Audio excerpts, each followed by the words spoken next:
have so many gracious and talented people in our congregation who are sharing their skills and their talents with us, because we all need a little diversion these days. So the only announcement I'm going to make is the next program coming up. We always do coming attractions. Alex Van Dyke, who is the chef at the Perch at the Peacock Inn, who also happens to be Sherry Meyer's nephew, is going to be doing a program on the 31st at 2 o'clock, making home cooked meals taste like professionals or something like that. So look for the email about that. And I'm going to pass this along to Mindy, who's then going to introduce Peter, and then Peter will have the rest of the evening. So thank you for coming. Okay. So you have to pin. Oh, and I should have asked everyone to please mute themselves, other than Mindy and Peter. So thank you for all for coming. I'm Mindy Langer, and Peter has asked me to introduce him, so I'm going to briefly do that. Peter Smith is a native of Scotland, and he's been an avid woodworker for years. He's made many pieces at the Jewish Center over the time. Most recently, the portable ark that we're now using to bring the Torah to bar mitzvah families who, because of the pandemic, have to have their b'nai mitzvah in their houses. He also made the handles on the big ark in the sanctuary, and he's made the Torah table for the Bet Midrash, among many other things that he has created and repaired for us over the years. And his favorite field of woodworking is wood turning, in particular making wooden bowls, which is an acknowledged art form. And we're going to see how he has created bowls of all shapes and sizes using a variety of hardwoods, native ones found in the area, either from trees that have come down in his yard or in other people's, and sometimes buying the wood, but mostly finding it. And in his workshop in Princeton, he uses a wide variety of tools to make found logs into one-of-a-kind wooden pieces. And you're going to see how he does that. He's going to show us the equipment and the process and the final products. His bowls are in many collections and homes across the country. I have one here. He's also a teacher of woodworking. My son spent a summer with him as his mentor, and this is what I got from that. And we're going to review the techniques involved and see how many different kinds of bowls can be brought magically out of how many different kinds of logs. If you have questions, please put them in the chat, and we're not going to interrupt Peter's presentation, but afterwards there'll be time for questions, and I will read out the questions to Peter so he can answer them. So thank you very much, and now we'll hear from Peter. Thank you. I'm going to go into spotlight mode, which means I am the main focus here. This is very good for my ego. But anyway, so here we are, and thank you all for coming, and I'll try to show you as much as I can. The whole presentation should run about an hour. I have a lot of material to cover. I've got my dining room table is covered with bowls right now. So I'll try to show you as many of those as I can and explain them. Bowls are, wooden bowls in particular, are very attractive, and there's a lot that goes into them. So let's dive right in. First of all, I'm going to talk about bowls in general. And then I'm going to talk about the wood. And then I'm going to talk about the turning process, how we actually make them. Then I'm going to talk about some variations in bowls that we could have. And then finally, we'll talk about some of the design and aesthetic elements of the bowls. So bowls are ubiquitous. They're everywhere. They're as old as mankind. Since we evolved from hunter-gatherers, we needed something to put our gathering in, and bowls are the answer. So when archaeologists dig up a site, an ancient site, they all turn up lots of pottery, shards of pottery, sometimes whole vessels. And most of those vessels are made from clay, because clay does not deteriorate even if you bury it. And so bowls and vessels and pots are very common. For example, I have one here. This is a small bowl. This is from the Ban Chiang site in northern Thailand, which I visited many years ago. It is now a UNESCO World Heritage Site because they have so many bowls buried there in the area. And this is the design. They're rather crude ceramics. You can't really tell for that, but they're rather crude. But they all have this ochre design here, spirals and stuff. I personally, I think it's very pretty, but I don't think this is an original because I bought it in the gift shop. So I think that's a replica. So but it's probably the originals are 5,000 to 6,000 years old. All right, fast forward a few thousand years and we come to the Japanese ceramic people who are ceramic turners. I have some look at this bowl here. This is one that's made, this is from the Sung Dynasty. That's an original it's probably 500 years old. It's just an exquisite, very delicate, beautiful bowl with this green celadon glaze. So I'm not going to talk about this too much, but you can just, this is beautifully done. It's just gorgeous.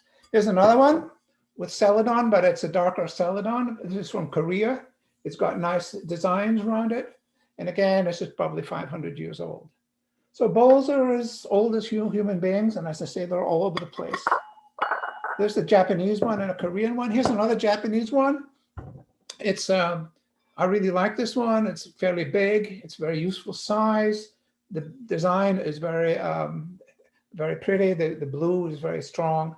I just like the shape of it. You look, it's got a nice curve here. It's called an OG curve. It's an S shape like this and a nice foot. So these Japanese, they're hard to beat for elegant design. This one says it's a microwave safe, so I don't think it's an antique. So bowls, so we've seen clay ones, we've seen ceramic ones. Here's a couple of glass ones. Here's one from Corning. I'm sure we all have some of these for our cereal. Here's another glass one that I have. This is made in Turkey. It's really quite a nice shape and very useful. So we talk ceramic glass. Here's one made from stone. This is made in Pakistan. I don't know what the stone is, but it's gorgeous, gorgeous stone here. Very nice. Here's one made from metal. So all materials you could use to make bowls. Here's one made from metal. This one's from Alaska here. And an unusual one I have from a coconut shell. And it's got a little foot glued onto the bottom, so it holds up very nicely. I don't know what you would use. I don't know if you could put soup in here. I don't know how the coconut survives contact with water. Because one of the problems we have with wood is, of course, it's not very friendly with water.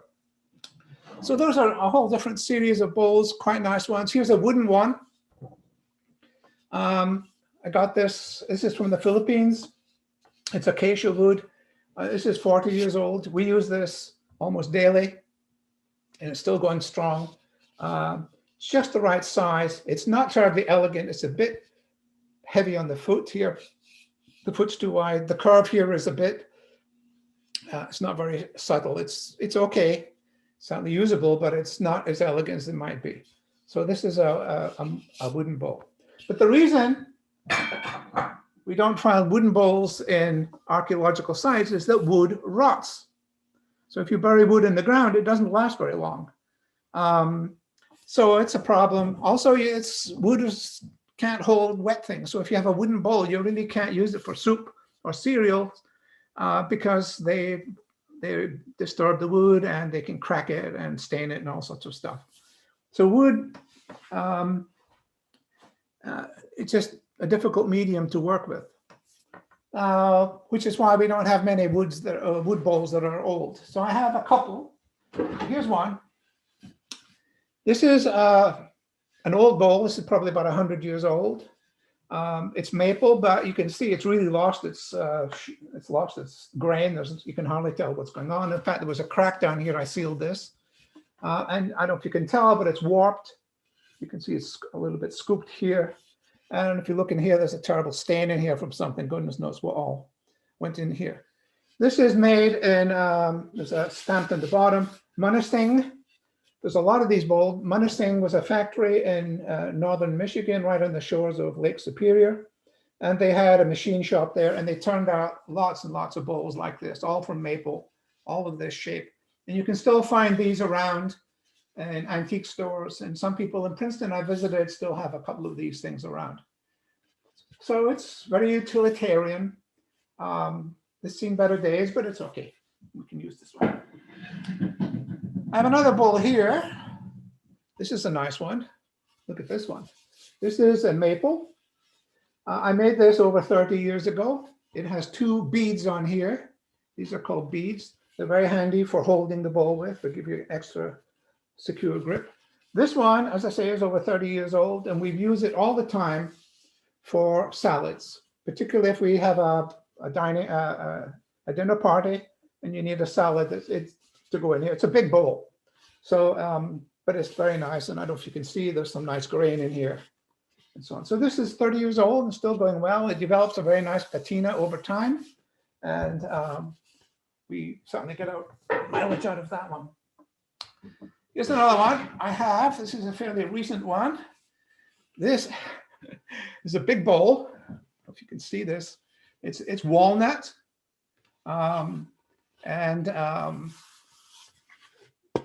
There you are. It's really quite nice. It's quite light, actually. I got this when Hurricane Sandy came through and took down a whole lot of trees, including one walnut tree by a neighbor down the road. And she came and asked me if I wanted to walnut wood. I love walnut. And so I made a whole lot of bowls. And this is one that I still have around. But it's really big. But could you imagine the piece of wood that I started with this to hollow this out? It was a huge block of walnut. Very hard to find. And very nice, but so it's a really nice bowl. And finally, of the bowls I have this one here. Oh, this is a ridiculously big bowl. This is the one that was on the flyer. You see, I have some resin built in here because there's a big split in it. I'll show you a picture of this later. It again has a bead around it to hold it for holding, but it's really too big. It's 17 inches wide. I don't know why I keep making these things. Again, a huge piece of wood to start with this. I call these bowls, these big ones, I call them Thanksgiving bowls, because the only time you'd ever use them is at a Thanksgiving party or a Thanksgiving meal, or you have lots of people around. Otherwise, they're just too much. I'm going to stop making these big ones. About 12 inches, a 12-inch bowl is about the right size. Here's one that I also have. I was going to show. This is 12 inches, 11 and a half inches, 12 inches. This is from Cherry. And it's a fairly recent one I've made. And it's quite nice. A nice feel to it, nice shape. It's got a nice curve here. The bottom flat is a little wider than it might be. It could be a little shorter, smaller to hold up, but it's quite nice. You can see that there's some, at this end here, there was some rotting in the wood. When wood, if you don't catch the wood soon enough, it starts to crack and rot. So this one is beginning to go. I have a trick when I find this kind of wood. You can seal it up with resins and stabilize it. I like to put in turquoise inlay here. So I have turquoise powder that I mix with epoxy, put it into the cracks and the holes, let them set, and then sand it down to match the flow, and you get these nice highlights of turquoise. I think they're very attractive. I can't do that with many bowls because many bowls don't really have the suitable holes, but when they are, they're fine. So that's a very nice bowl. Now I'll come back to this one as a good example of a bowl going forward. Right, so this is cherry, nice cherry wood. So those are some of my working bowls that I have and quite useful. I've got some notes here, so forgive me when I go through this. Yeah, one thing with, when you're making a clay bowl, if you're making a clay bowl like this, if you don't like what's happening, you can just punch it down and start all over again. When you're working with wood, you can't do that. Once you've cut a shape, you're stuck with it. So it's a little bit more, you have to be a little more careful when you're doing it. So everybody asks me, where do I get my wood from? Where did this lump of cherry, where did that lump of walnut came from? Well, I told you where that one came from. Same for this cherry, somebody locally cut it down. So all the wood that I have is local wood, and I call it found wood. I never buy it. Well, I bought some pieces once in a while, but I never buy wood.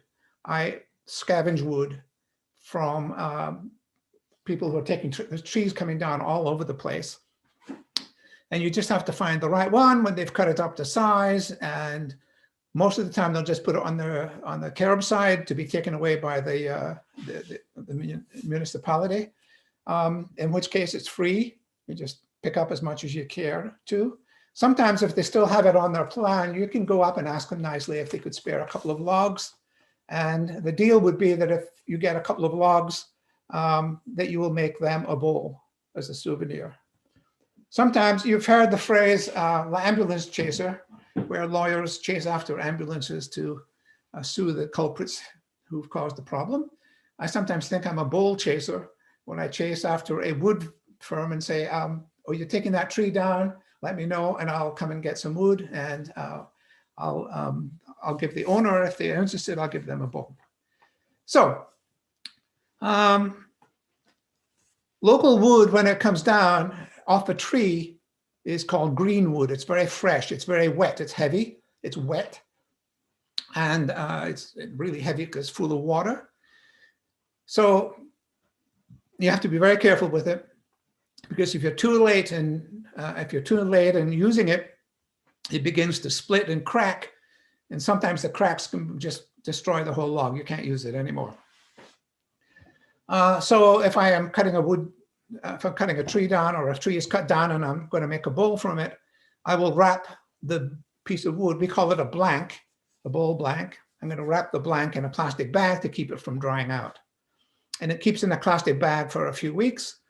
But even then, it's, the sooner you can get to it, the better. And we'll talk more about this. But when you're dealing with wood, because it's a natural product, it's a natural thing, which is why we like it, because each piece of wood is unique. They're all beautiful colors and grains, and we really like this. That's why we have wood floors, not concrete floors. But if you're dealing with wood, there's also, you never know what you're going to find when you cut open a log and see what's in it. For example, I find a lot of wood, if I'm a bit too slow getting to them, get drilled by insects. So there are insect holes coming in. I don't have any examples on hand, but I often have to have a needle and poke out a worm, a squiggling worm, and toss it away. So the holes that come in there are actually quite attractive. They give a nice finish to a nice interesting part to the wood. You get rotten sometimes if you're not quite careful, the wood will rot, and you will get rotten sections, and if it becomes too soft, you can't turn it because it's too soft. So you can stabilize it with super glue or epoxy. That will work sometimes, but you're fighting against it all the time. I should have said most of the woods that we use are hardwoods. There's the oaks, the cherries, the ash. There's a lot of ash around now because of the emerald ash borer took down a lot of ash trees, so there's a lot of ash around. Cherry, walnut, maple, elm. Most of the elm trees are gone too, but I use elm as well. It's a very tough wood to work with. You can't really use the softwoods, the pines, and so on, because they're too soft. They don't really hold the shape very well. The wood is too uneven to deal with, so we stay away from the softwoods. Even this cedar bowl I saw, cedar is a relatively soft wood, but it's enough, there's enough substance to it that I can actually make bowls from it, and it's got a beautiful color. But on the whole, I don't think a cedar bowl will last very long, because it won't take a lot of beating in day-to-day kitchen life.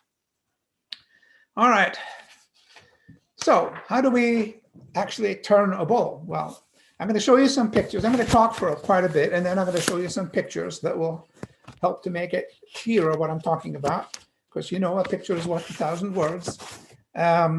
So when bowl turning, you're working on a lathe, which is a machine that spins the bowl. And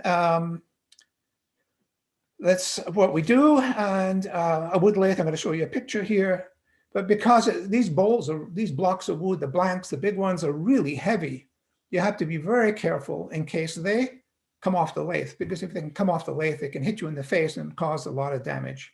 So it's mandatory to wear a face mask, a plastic face mask over your face when you're doing it. And I'm so used to doing that now, I can't turn on the lathe without putting on my face mask. And there's many a time that I'm grateful for having that instinct, because the bowl has come apart or come off the lathe. But safety when you're turning, because you're dealing with fast turning and a lot of centrifugal force, and you're trying to make very elegant bowls, it can be tricky. So safety is a top concern that we all can working with. Now, when you've got your wooden blank, I'll show you a picture in a minute of one. When you've got your wooden blank and you're going to turn it down to a bowl, there's two approaches to do this. The first one is called once turning, in which you take the blank and you take it, you put it on the lathe, it spins away. You take a chisel, here's a chisel I've got, or a gouge it's called, here's one. I don't know if you can see this. Really sharp, you have to keep sharpening these things. And you dig it in and scoop it out and shape it using this thing here. So this is a bowl gouge. It's one of the famous favorite tools, very widely used bowl gouge. Here's another one I have. This is a new tool that just came on the market a couple of years ago. And what it is, it's got a square stock, so it sits on the support very well.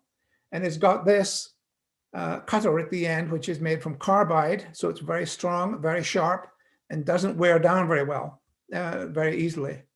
And if you want, you can unloose the screw and move it around and get a fresh turning face. So this is one of my favorite tools. This really works very well here. So you start that, you turn the bowl down and you turn the outside of it.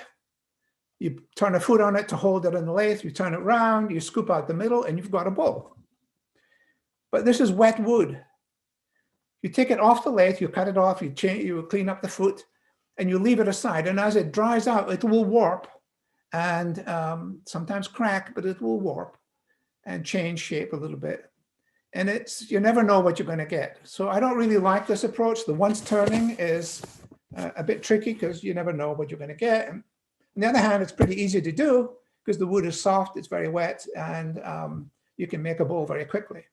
So I did one. I've got one here to show you. This is one. This is a once turned maple bowl. And I don't know if you can see, it is actually oval shaped. It's warped into an oval shape. You can't really tell from here. And I don't know if you notice, you can't tell either because there's a bump here where it's warped a little bit. This is a little bit higher both sides here where the wood is. So this is okay. I can do this. I can sell this bowl. It's a nice size too, and it feels pretty lightweight. But again, I really don't do a lot of this because you never know how this one turned out all right. It's pretty easy. You never know how it's going to turn out, and sometimes they twist and they warp too much that you can't do anything with them, so they can't use them. So that's a once turn. However, if you have just the right bowl, the right piece of wood, and you want to make it, you want to take advantage of this warping business, you can turn a bowl that is very thin with a little foot on it and let it warp, and you turn out with something like this. I hope you can see this. Look at the warping on this one here. This is a piece of crab apple. It was very thin here. It's actually got a hole in it, which you don't need because this is totally useless. It's just a decorative piece. You couldn't put soup in here or yogurt in here. You wouldn't do that. But anyway, and you see the nice, you can see the nice little foot it stands on. So I would use this as a nice decorative piece. And I call these potato chip bowls. All right. So that's another way to take advantage of that. But in general, we don't do that. What we normally do is called twice turning. We turn the wet blank down to a rough shape, and we leave it thick, about 1 inch thick. And you turn it down, turn it to 1 inch thick, scoop out the middle, get the middle, and then you let it dry out for 3 to 4 months. And here's one. This is a piece of maple. You see, I've turned a foot on it so that it will grip by the chocolate I'm going to show you in a minute. And you see, it's because it's wet, it's already got some mold on here, but all this will come off when I clean it up. And you'll see it's really warped. This one is not cracking, which is good. Sometimes they crack, but this is warped. You can see the rim there is all got a wave in it. I leave this for 3 or 4 months. This one's actually 5 months old now, so I could actually turn this down. So this is coming up on the top of the list to be cleaned up and turned into a real bowl. Then anyway, after 5 months, when it's warped and stabilized, you put it on the lathe and you true it up with my chisels that I showed you until you get the right shape and the right thickness. And then you varnish it and wax it, and then you cut it off the lathe, and then you have your bowl. That's twice turning. It obviously takes twice as long as the once turning, but you're sure you have a stable bowl, and you have time to consider the proper shape. So that's what most of the bowls I make are like that. So that's the twice turning. Yep. So let me show you, I've got some pictures to make it a little bit clearer what I'm trying to do here. So let me share my screen. I don't want to bounce around too much between sharing screens and talking or showing bowls. So I'll just give you a few slides right now, and then I'll come back and we'll talk about more bowls. So let me share my screen. Do I have to have permission to do this? Mindy? Just want to share my screen. Oh, here we are. All right. Okay. So I've got some PowerPoint slides here. Okay. So this is what we're talking about. So we've talked about bowls in general. We've talked about the wood. I've just been over that. We've talked about turning, and we'll show you some more of that. Then we're going to talk about the variations that we can do with bowls, and then some of the design elements, which is the important part. So when you cut a log down, if this is a cross section of a log, right? See the annual rings going around there. The pith in the middle there, the center of the log, is the most unstable part of the log. The stress and the fibers in there are very stressed and they're very volatile, so they will crack and change there. So we want to get rid of the pith. You can't make a bowl with pith in it. You can, but it doesn't last very long. It starts to split from there. So you take a chainsaw. You have to use a chainsaw to do this. A lot of work here. You take a chainsaw and you cut out this section and you throw it away. This is firewood. You let it dry out and you can burn it. If you're lucky, depending on the wood and the size of it, you can maybe get some small bowls out of the two side parts here. But the whole idea is to get rid of this. And then we're going to get 3 bowls out of this. We can cut this one in half and we'll get 3 bowls out of this log here. So that's the basic thing.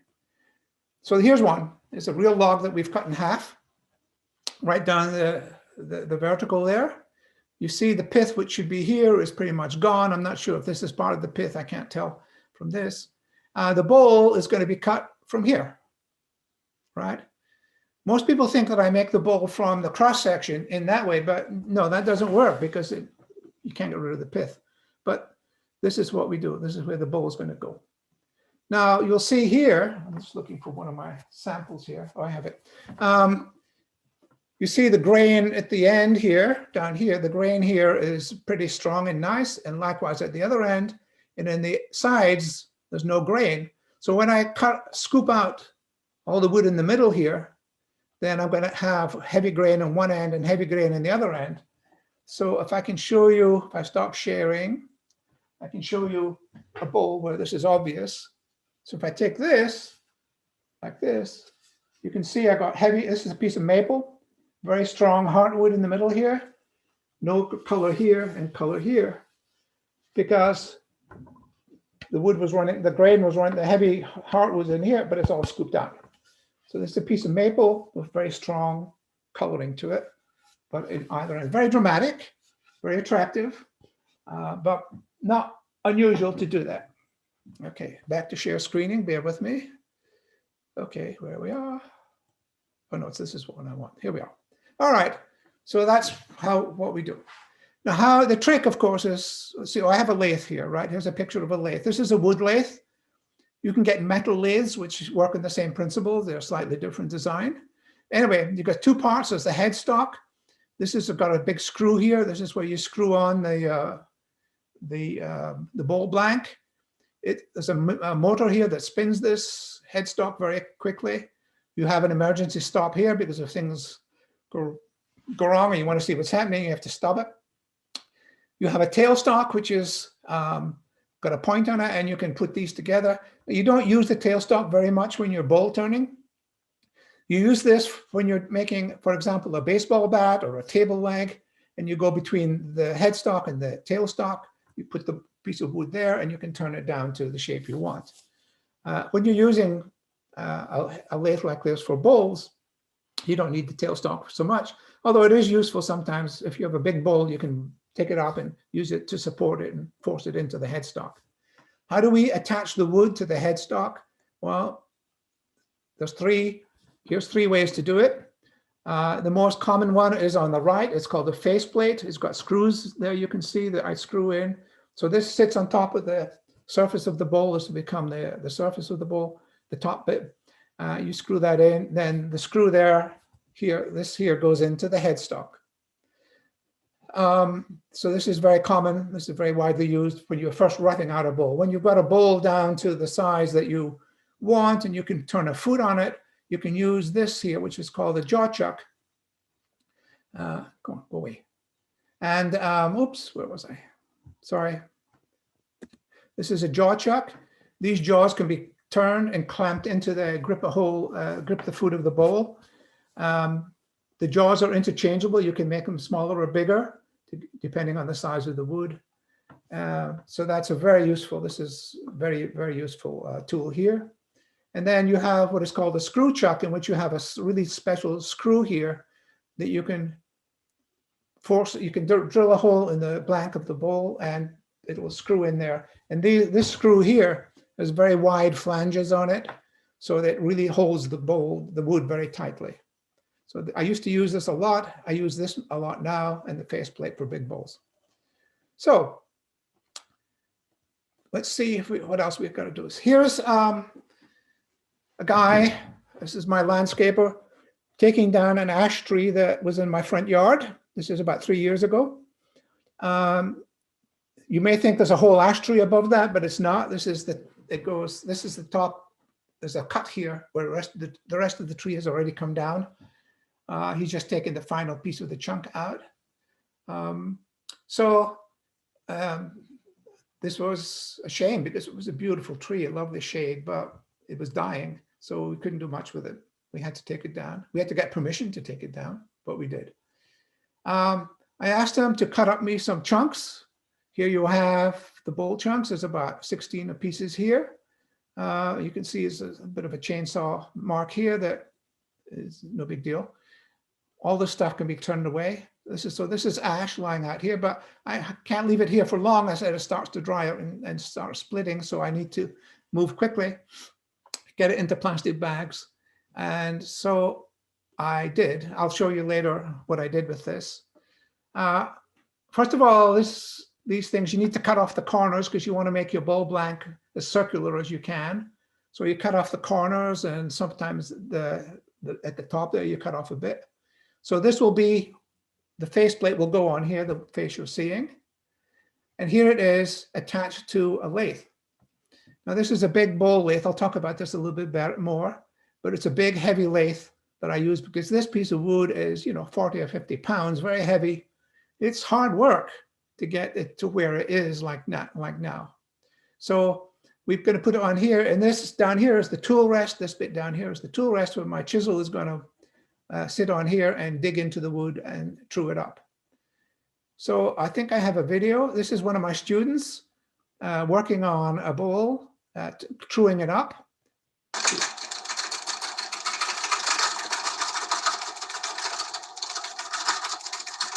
You see how it goes?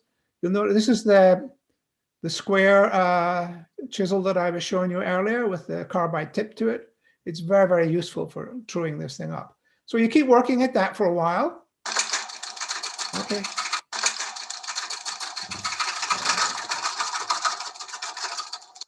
You see she's wearing her face mask because there's going to be shavings flying all over the place.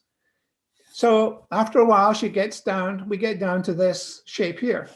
Now this is intermediate. It's not full because it's not fully done, because you can see there's a lot of bark on the underside there. And we don't want the bark there because the bark will just flake off eventually. And there's also some flats at the top and at the side there where we haven't quite got it to the round. So we have to keep working on this. But the more round it becomes, the easier it is to work, because you can make it go a little bit faster and cleaner cutting. So we keep working on this until we get to this. And now you see the shape is there. It's round shape. It's going to be a nice round bowl. It's coming in a little bit at the top of the bowl. And here is, we call a tenon. It's for the jaw chuck. It's going to grasp onto that. So that's easy to put on, but you have to measure it just so. And you can already see we're going to have bits of, you can see the grain coming out of this. It's a piece of maple. So that's it. Now you turn it around, you take it off, you take off the faceplate, you turn it around, you put the screw chuck on, and you put this in and screw the foot onto it until you get something like this. And then you have to scoop out the middle. And there's two ways to do that. You can just laboriously scoop it all out with your chisel. Or what I prefer to do is called coring. I use this coring chisel here, which has got a curve on it and a very sharp end, and it goes into the side here and cuts round. And I can actually get that piece of wood out of the middle to make a new bowl from. So rather than turn the inside of the bowl into just a whole pile of shavings, I can get a second bowl out of it. So this is me working on this. This is not so difficult, but it's still fairly hard to do. Here's the bowl that's coming out of the middle. You can see this one is still very thick. I have to now take the daughter bowl. This is the mother bowl. If I take the daughter bowl away, I have to true this up and clean up a lot of this here, and then leave it to dry for 4 or 5 months. And then I take the daughter, I turn a foot onto that and put it in the, now I've got smaller jaws. I can turn it, I put it onto here. So I true this up. If I'm really ambitious, I can make another daughter out of this, a granddaughter out of this bowl here, but usually it's not really worth it. And I just turn this into shavings. With the result for all these bowls, well, here's the mother and the daughter, and they'll be drying for 4 or 5 months, and they'll turn into really nice. This will be a nice salad bowl. This will be a really nice peanut bowl, or something for the table. A lot of shavings. Look at this is one session of 6 bowls, and I got some like 200 gallons of shavings out of this thing. So the garbage guys take them away quite happily. So coming back to my ash, so I go through this process with the ash here. I have to cut off the corners. I got my landscaping guys to do that because there was a lot of chainsawing that I couldn't quite face. And then I turn them down to the rough blank, comme ça. And you see here, they all are drying out for 3 or 4 months, 4 or 5 months. They're beginning to crack, but you can see there's still a lot of the bowls here are different shapes. As you're turning them down, you can, that's when you do the rough shape, you can get some idea of what shape you would finally make the bowl into here. So you just keep doing this, and then you take each one of these and you put it back on the lathe, true it up, varnish it, and there's your salad bowl. Take it off the lathe and clean it up. When I'm doing a series like this, a lot like this, I have a mantra, which is 1 bowl a day. So there's, 20 there. So that's, 20 days, three or 4 weeks to get to this level. And then when I clean them, when I start making them the final form, it takes another bowl a day, another 3 or 4 weeks. They're pretty quick to do in terms of hours, but it's a lot of work. But when it's finished, lo and behold, look at this. There's all those ash bowls all lined up. They're really beautiful. Ash is a very nice light color like this. And you can see this big one in the at the right there has got some turquoise in it because it was splitting. Here's one that I also made. It wasn't for the same series, but it's another ash bowl from another ash tree. This was a wedding present for somebody. So this is very nice. It's 12 inches wide and make a lovely wedding mix. I like to say I've never had to buy a wedding present or a housewarming present or a holiday present for years because I got boxes of these things in the basement. All right, here's the cedar.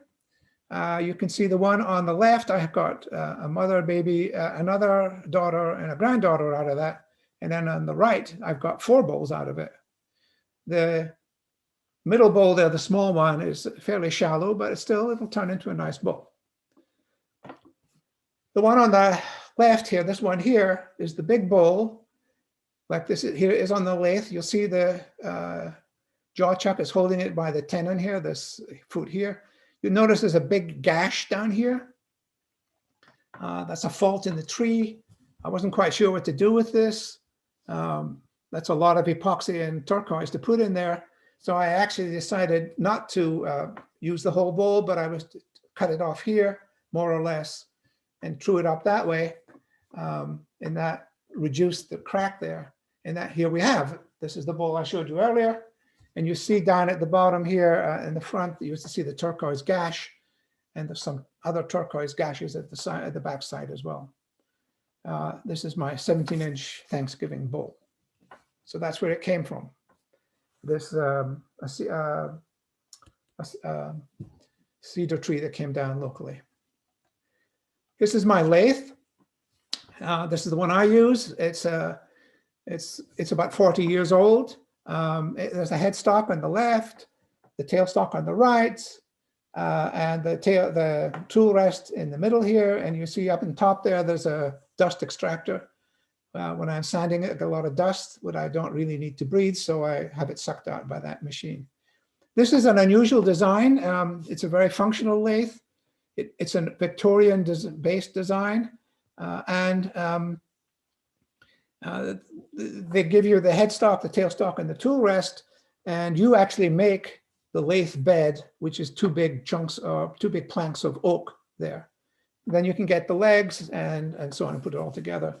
At the far left is the motor control where I can turn the speed up. At the back, you can just see it. There's the motor on a belt that will turn the headstock at appropriate speeds. You can get a sense, there's a lot of practice involved in that. After a while, you know what speed to turn things at. Here's my tools. I often think it's like a dentist's office. I got a whole set of tools that I can poke and prod and scrape with as I need them. So they are very handy, just tied onto the end of screwed onto the end of the lathe there. And this is the big lathe that you saw earlier. This is my bowl lathe. I do not have a tailstock for this. I don't need it.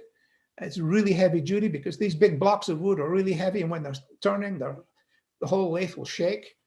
So, and to keep that down to a minimum, this lathe here, the red cabinet, is filled with sand. So this thing is unmovable. Technically unmovable, but sometimes it does want to walk a little bit if I have a really heavy bowl on there. Using a faceplate, not the screw chuck wouldn't hold a big bowl, but the faceplate will. Although, as I said, sometimes they fly off, so you have to be careful. So my bowl lathe, and then the other one for finishing. So variations on the theme. Wood turning is really very popular these days. There's a whole craft movement dealing with lathes and bowls. Part of the reason for that is the technological advances in bowl lathes and tools. As I said, that one I showed you, the square one, is only a couple of years old. They keep improving this. The modern lathes, not the one that I have, the modern lathes are, they're not cheap. They're, $3,000 or $4,000, but they're really solid and they really don't shake very much, and they're very powerful and very accurate. I keep thinking I'd like to buy one, but I don't have $4,000 to buy one, and I don't know what to do with my old one. So I'm gonna, I'll just suffer it out. It's not that bad. It works quite nicely. Anyway, so there's a whole craft movement. You can go to any craft show, and there's always 2 or 3 guys that will have a stall full of bowls and woodworking. I've done craft shows before. I don't do them anymore. It's just hardly worth the effort for me. But there's a lot of it out there. They even have, there's a national journal. There's a national organization for wood turning. They have a major exposition every year. I've been to a few of those, where you pick up a lot of tips and see the new technology that's coming on. Some of the creativity is just really stunning. There's real artists out there. I don't count myself in that. I'm just a wood turner. I just make solid bowls. But some of the guys make some really amazing creations. So and here's some variations. This is some of the things that people are doing. If we remember this picture, which is the pith, and we didn't talk about these two parts at the bottom, but if you do this, if you look at one of these, you get two bowls out of this. But in itself, you can take advantage of the shape. If you cut off that part there and put the headstock on there, so that becomes the bottom of the bowl, and you dig in here, you get what is called a natural edge bowl. Here's an example of one. Really unusual, very nice, very attractive. And you know, I could spend time explaining it, but you can get the idea. This is what happens with it. So that's one variation. A lot of natural edge bowls are out there. I really like them. They have the nice wave. They're really naturally looking and attractive. This is only a small one. I don't know where it's only about 7 inches across at the top, but it's fine. I use it as a pen holder on my desk. So that's one. Another one, a variation, is called a ring bowl. And this was an old breadboard that someone gave me, a walnut breadboard. They said, I don't need it, they said. And I said, oh, well, what am I going to do with this? Can't make a bowl out of a breadboard. And then I got to thinking, and I thought, well, I can make a ring bowl out of it. And what you do is you actually bandsaw, or you can turn rings off the breadboard. You put the breadboard on the lathe, you cut rings out like this. Then you stack all the rings together and glue them up tightly. And when the glue dries, you have a very rough bowl like this. But then when you actually come in with a chisel and clean it up and get rid of all this, you end up with this lovely bowl. That's a really nice bowl from an old breadboard. They're sometimes called economy bowls because you get a whole bowl out of just one little square of wood.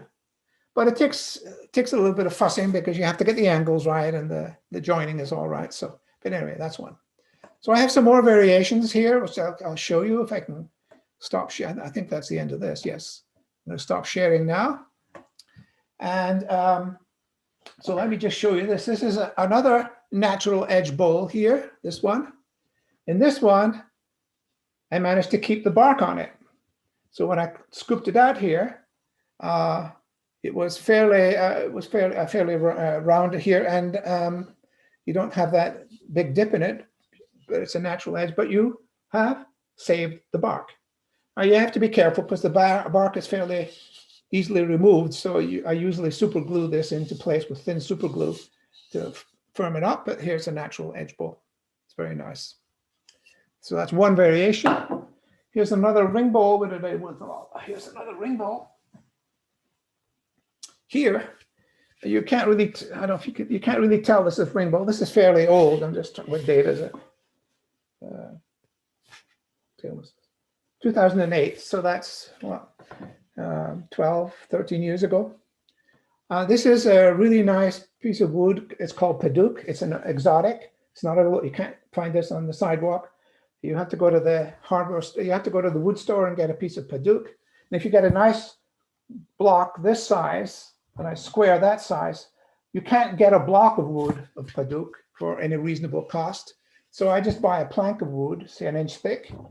And then I cut it into rings, laminate the rings and turn it through. And here we have this beautiful Padauk bowl. You can't really, the rings are kind of lost now. You can see them a little bit, but they are kind of lost. And this is a gorgeous bowl. So that's a ring bowl, and you saw the walnut one. All right, so let me put this over here, excuse me. Another common bowl to make is a vase like this. Here's a vase. This is a cherry vase. This is an old one. I'm not sure. I stopped putting dates in them. This is 30 years old. You can't put water in here, as we've discussed, because water and wood just don't agree. But you could put dry flowers in something like this. It's also an attractive bowl if you want to keep it on your shelf. If you want to take it to another extreme, you can actually make what I call hollow spheres. Here's a hollow sphere. This is a piece of apple wood. It's about 6 or 7 inches high. And look at the hole that I come in with a scoop, a sharp chisel with a bend in it, and I scoop the whole thing out right down to here. This is very lightweight all the way through. This is not very useful for anything except maybe dried flowers, but as a piece of wood, as an attractive piece of wood, this is very nice. This is called a hollow sphere. They're not easy to do. I don't want to tell you how many times I've scooped this out and it's come right out the edge. And I had to throw it away. If I'm going from vases, another thing I can do, if you excuse me, I'm gonna get this bowl here. So rather than having a closed sphere, you can actually make a platter. This is really, I don't know where you draw the line between platters and bowls. This is a platter. This is box elder. It's got this red stain in it, natural. It's a fungus. This is box elder, a big platter. Right, you could serve on that. Or I have a piece, let's see, looking at this here. So that's a platter. I don't do many platters, but I've made some. Here's a segmented bowl, right? Look at this one. This is an Escher-like pattern, cubes, and it's just a simple bowl, but I designed with the dark wood, the white wood, the dark wood, the light wood, and the cherry. And here, it's walnut, maple, and cherry, each little cube, and you glue them all together. And if you take care, you can get them all lined up like this. And then you turn this down, and you have a Escher like bowl. This is segmented turning. You're not using a whole block of wood. You lay up segments. It's similar to the ring bowl. You lay they lay up the rings and press them into place. This one, you layer up these cube-like things into that. I have another one here, which is a segmented bowl. You can see there's different segments of wood around here. Walnut, padauk, oak. There's some ash in here, something, I'm not sure, I can't remember. And cherry at the top. But this interesting layer here, this layer is about 1 inch thick of epoxy resin, in which I've embedded a whole lot of crayons, colored pencils and crayons, and then turned the whole thing down. So you get this very interesting feature there. And this is, you can't really tell from where I'm at right now, but this is actually fairly transparent. You can see through here. And you build this thing up and then you threw it out. And you get this interesting segmented bowl. People are doing a lot of work with resins now. I'm intending to get into this a little bit more myself, but there's only so much time I have. So segmented bowls, what else do I have? I think those are the main variations that I'd like to mention to you. Yep. All right, now I'm going to talk finally, the important part, the design elements to this. When you're making a bowl, let's look at this one. Here's a nice piece of, this is cedar. When you're making a bowl, what do you look for? The first thing, there are 2 things to look for when you're picking up a wooden bowl. The first one I call the lift, which is the shape of the bowl and how it comes off the table. So something like this comes off the table. You can see it's got a nice smooth curve from here right up to the rim. And there's a small foot here, and it balances very nicely. So this has got a good lift that comes off the table. So that's the first thing you look for. What is the shape? How does it come off the table? It's very, excuse me, it's aesthetically very pleasing to have a nice shape. And there's dozens of shapes. You can have curved ones, you can have bowed ones, all sorts of shapes you can have out of this. Different ones where it comes up and then comes like this and so on. Where was that? Yeah, anyway. So that's the first thing you look for. The second thing you look for, or you feel when you get a bowl, is I call the heft, which is the weight of the bowl and the tactile sensation of holding it. So that's something you cannot judge just by looking at it. You got to pick it up and feel it. It's called stroking the wood. It's really, this is well polished. It's very satisfying to do that. And the thickness of the bowl is important. And this uniform thickness, you can feel with your fingertips are very sensitive to this. You can feel the uniformity of the thickness down the bowl. the thickness with the wall opposed to the foot. Sometimes you make a really thin, I've seen people make really thin bowls, which are remarkably easy, difficult to do, but they're the thinness of them sort of compromises the integrity of the wood, and they will crack or not be very useful. So you have to have a certain thickness, but you don't want to make it too thick, because if it's too thick, it'll be too heavy and too clunky. So it's a fine line. There's no real magic to doing it. It's a magic, aesthetics. Somebody can paint 2 or 3 oil paintings, and one of them will be outstanding and one of them will be not very good. I can make 2 or 3 bowls, and one of them will be very good and one of them will be just ordinary. So you never know, but that's where the artistry comes in. But what to look for is the lift, the shape as it comes off the table, and the heft, the weight of it, which you feel. Now, there's a lot of variations, a lot of design elements. You've seen I put a lot of beads around the edge. That's a good thing to add if you want. That's quite nice. Another thing is like this. You can put grooves around here so that you can get, again, a tactile sensation of holding this with the grooves. These are design elements that you add and decide on when you're making the bowl. And you're never sure if they're going to work, and sometimes they do and sometimes they don't. And then the other thing to worry about, okay, well, where's the bowl here? The other thing to worry about is the rim of the bowl. Where was that bowl I was looking for? Let's look at this one here. The rim of the bowl. How do you finish this? Well, there's all sorts of ways to finish this. Some people put little, put an extended rim around it like this. Some people bend it over, so there's a slight curved inside. Some people, I like to just keep it very simple and plain like that, at a slight angle, so that the actual flat of the rim matches the curve of the bowl. But for example, here's one. It's got my turquoise on it as well. This is an ash bowl, and you see that they put quite a nice rim turning over into here. This is quite nice for salads and things, because it contains it within here. So there's always a bit of mystery about rims that are turning into the bowl. And here's another one I have. So there's variations on rims. So here's another one I have. Look at this. It's a nice piece of box elder. And I don't know when I did this one. I'll stop putting dates on them. Look at the grain here. Against my rules, this has actually the pith is in here. And this one is relatively stable. So I guess it had dried out enough to do this. I'm taking a risk, but it worked out, because now the grain is spreading out like a ray. But you'll notice the rim here is curved in, and it actually gives a very nice feeling. You have to be careful, because if you don't do the rim nice, it's not good. The other thing that people want to put on bowls is a foot.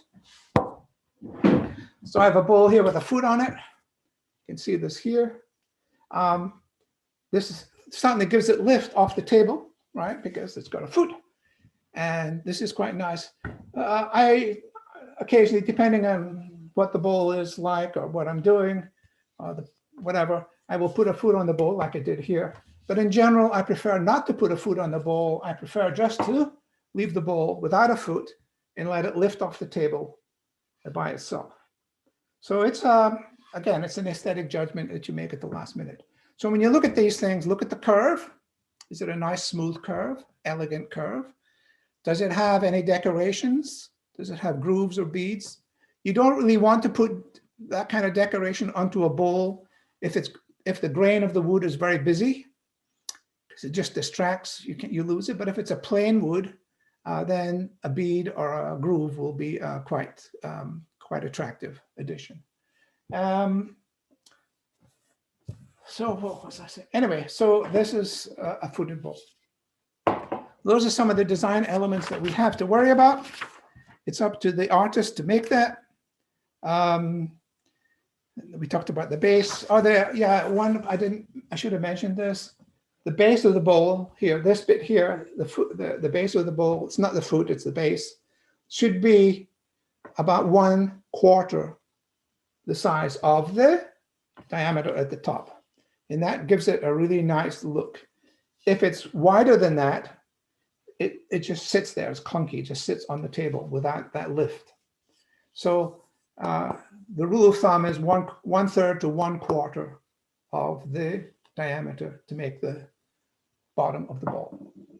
As I say, you can't, well, you can do the same with that, but you don't have quite the same freedom to do it with a footed bowl. This one, I don't know, I'll have to measure it. I'm not going to do that now, but you get the idea. All right. That's an hour, more or less. So I could go on. I've got more bowls downstairs, but I like to say that for myself, I'm in search of the perfect bowl. We've seen some really nice designs here, I think, but getting the perfection, the exact magic of lift and weight and decoration and the wood grain and all the rest of it, that's very elusive. And in fact, as you know, perfection is unattainable. So I keep trying. Here's one that I made, which actually is almost, I'm not going to say almost perfect, but it's very close. It's a very attractive bowl here. It's a piece of maple. It's relatively old maple, so there's some marking in here, dark marking. It's called spalted maple. It's very attractive wood, if you can get it. And this bowl has got the right size. It's got the right feel to it. There's very little decoration on it. The bottom is relatively narrow. It's very, you can't really tell from here, but it sits very nicely on this. So this is a really attractive bowl. I'd like to say an award-winning bowl, but I haven't been in any exhibitions, so I can't really say that. But I would put this into an exhibition for its elegance. Very simple, very simple. But as you've just heard, to get here is not so easy. It's many, many years of practice and lots of fancy tools and stuff.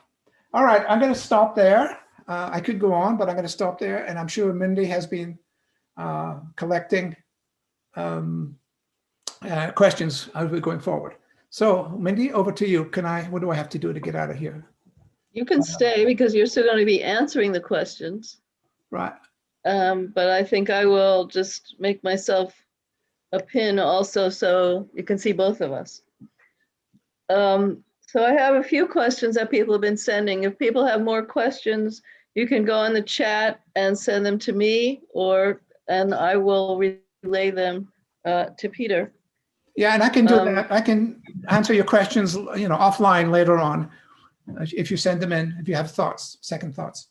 I have kind of divided them into types of questions. So I'm going to ask the procedural questions first.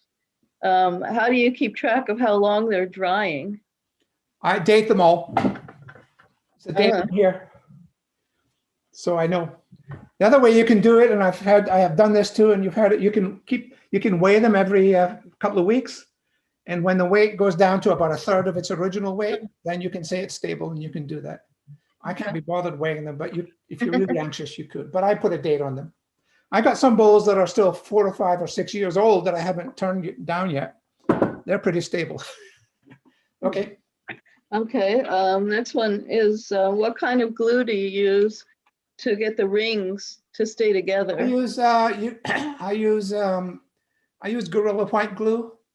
It's very strong, cheap and cheerful. So I use that. Elmer's wood glue is fine too. Let's see, people wanted to know what kind of finish do you put on the bowls? That's a good question. When they're on the lathe and the raw wood, I seal the wood with a shellac. I sand that off. Then I use a lot of Danish oil with sanding. It gives it a very smooth finish. I have my own recipe of Danish oil, which is a trade secret. But if you ask me nicely, I could tell you. So my own Danish oil I put on, and I let that dry off the lathe. I go back in a week and I make sure any rough spots are cleaned up. And when it's all stable and dry, then I buff it up on a rotating wheel and polish it up. I use a wax finish to give it that nice shiny luster. I mean, I don't know if you can see this, but it's really shiny. It's very nice, and it's subtle. It's not. I don't like the gloss varnishes people put on. They're just too artificial looking. But this wax finish is enough. It's subtle enough that it works for me. I have a few questions about maintenance of the bowls. How would you recommend to clean or maintain a bowl? And are there any foods that can't go into a wooden bowl because they might damage the wood? No, not really. I mean, you don't want to have a lot of liquid. I wouldn't use it for soup, right? I wouldn't use it for, crushed blueberries or something like that. That's asking for trouble. But mainly you can use it for salads or fruits or, use potatoes, pastas and stuff will go in there quite happily. But when you're finished with it, when you finish the meal, rinse the bowl out with hot water, maybe a little bit of soap, just hot water and soap, and dry it very quickly. Obviously, you do not put these into the dishwasher. Mm-hmm. And if the bowl starts drying out, what I recommend for anybody who the bowl is drying out is that they use walnut oil. Walnut oil is a drying oil. You can get it in any high-end deli. I don't know if you can get it at McCaffrey's, but anyway, you can get walnut oil around, and you can get it on Amazon too. And walnut oil dries up, it soaks into the wood, dries up very quickly, and gives it a really nice rejuvenated finish. So that's what I recommend. Okay. Let's see. People had questions about have you ever had any serious injuries because of the lathe, which looks to most of us to be kind of scary and dangerous. Yeah, it's scary. I've had all your fingers, but no, not on my fingers. Because you keep them far, you got the tool, you're far away from. But I've had that bowl blow up in my face, but I'm always wearing a face mask. I tell you, I can't turn the lathe on without having that face mask on. So it's a problem. You have to be careful, but you just have to be careful. Someone was asking about, do you ever burn the inside of the bowl out instead of scooping it? Burn accidentally or with the tool or? No, it says, can you say anything about burning out the inside? I was assuming that meant maybe a different method. I haven't tried that. Sometimes not really. You can get burn marks from the tool if it's very hot, but you can just sand them or turn them off. Some people burn the outside of the bowl with a propane torch to give it a darker appearance. That's very attractive if you can get it right. You have to be careful. You don't want to burn the bowl. But actually hollowing it out by burning, I haven't seen that done. I mean, I'm sure it could be done if you did it carefully, but I haven't seen it done. I wouldn't really recommend it because you would have to control it so carefully. Otherwise you'd burn through the wall of the bowl. Okay. Someone is asking about if you have well-dried wood because it's hard and it could crack, do you not use a one-stage process on that? Good question. It depends on the wood, depends on how thick it is, it depends how, the state of the wood. But if it's really thick, you never know what the center is like. So I would actually turn it down, hollow it out as best I can to, relatively thick bowl and let it sit for a couple of weeks. You don't have to wait 6 months or anything, but wait a few weeks to see if it's going to change shape, because you never know. Once you've released the tension of the wood, it could change a little bit. And once it's stabilized after a few weeks, you can put it back and true it up. If it's very thin, if it's relatively thin wood, you can be probably sure that it's dry, and then you could just do a once turn on that. But you never know. And wood will always move in the winter and versus the summer. But these bowls are pretty stable. I don't have much issue with that when I'm finished with them. Good. When did you first get interested in woodworking, and what was your learning journey? Good question. Well, when I first moved to America, I needed furniture for my house, and I went out to look at some of the furniture stores, and they had really nice table, but it was $2,000. So I said to Louise, I could probably make a better one than that for a lot cheaper. So I went and I bought a table saw and I read a book or two. and started making furniture. And I mean, so now I can make furniture of any kind. And then I don't know why I was always attracted by bowls or lathes. So I just got one. I just eventually bit the bullet and got it. And I've never looked back. That was 35 years ago. So a friend of mine has the original first bowl I ever made. It's in California. Someone's asking, where do you teach? I don't teach wood turning very much. I do it, you know, by, if someone's really interested, they can approach me and we'll make a discussion about how to do it. It's a fair investment of time because, you know, it's not easy and there's a lot of work. And also you have to practice a lot. You know, I call it muscle memory. After a while, you know exactly what, you know, the feel of it, how it's going to go. So you have to be able to make that commitment. Yeah, I mean, I've taken a couple of people and got them to make a bowl from scratch, and they're very pleased with that, but that's all they want to do. So that's fine. So on request, we can discuss it.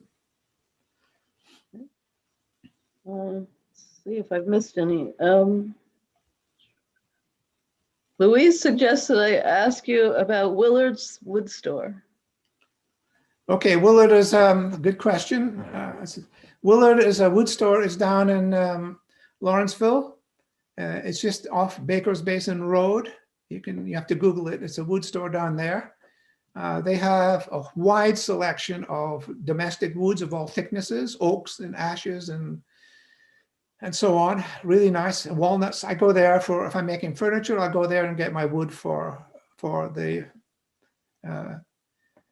furniture. You get a better choice, a cheaper choice than, for example, you can go to Home Depot and get some of this stuff, but it's not, Home Depot doesn't have the choice.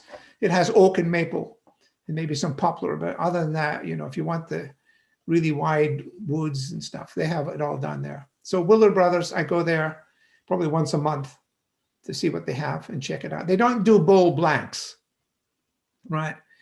They have plain wood, you know, inch and a half thick that you can make a table from.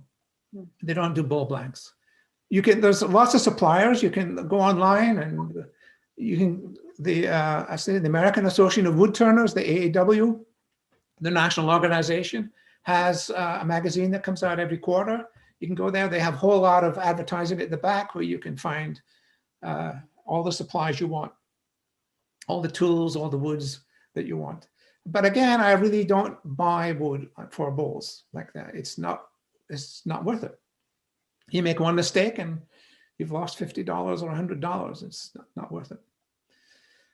Someone's asking if you could please spell the name of the unusual red wood that. P-A-D-A-U-K.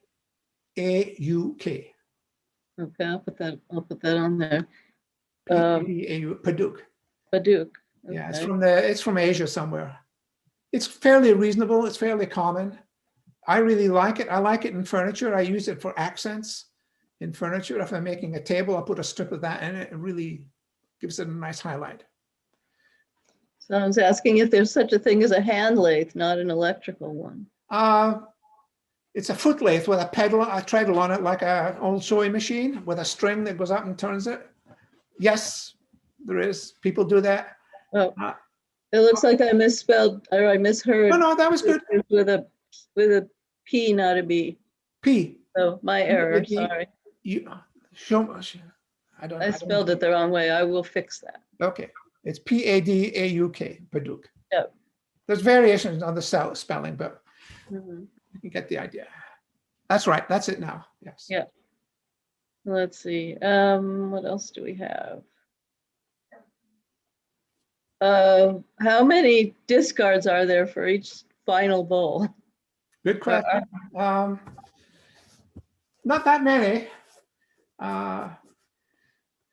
There's discards where you make a mistake and you just can't use it and you have to throw it in the wood pile, right? You have to burn it. Not many of those. I've done enough now that I can. I mean, here's one, for example. Oh, here's one. It's a really nice, I don't know if you can see this, a really nice oak bowl. But I was really heavy. It took me hours to get it to this beautiful shape here. And then I went right through the bottom. It's too thin down here. I was not happy, shall we say. So this goes, I couldn't do anything. So this goes, I cut it in half and it goes into the wood pile. I have a friend who has a wood stove and he gets bags of cutoffs. Use the shavings for that too? No, the shavings just go off to the, I've tried, nobody else wants them. But, you know, when I make a bowl like this, for example, then, you know, I grade them and, you know, they're really good, good, not so good, medium, and really poor. And, you know, I try to keep on the good side, but there's always some ones that are really not very good or poor. And I'm never quite sure what to do with them. Sometimes I cut them in half to see how well I did in making them, or I just put them in the basement and wait for someone to get married.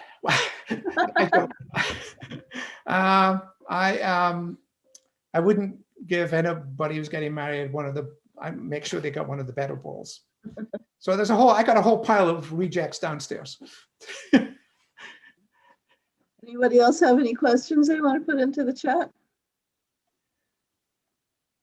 We've had Good. some good questions. If you have any further questions, just follow up with Mindy and she can email them to me. You can email them directly to me if you want, and I can answer them as best I can. Would you like me to put your email? Yeah, I put it up already, but put it as peter@sandsmith.com. Peter as. There you are. That's right. All right. Okay. So just send me any questions or any thoughts you have, or if you want to come and stroke some of the wood, that's fine. Oh yeah. Or we're going to have a wedding or a Thanksgiving or a housewarming. Talk to me. So we have some Okay, great,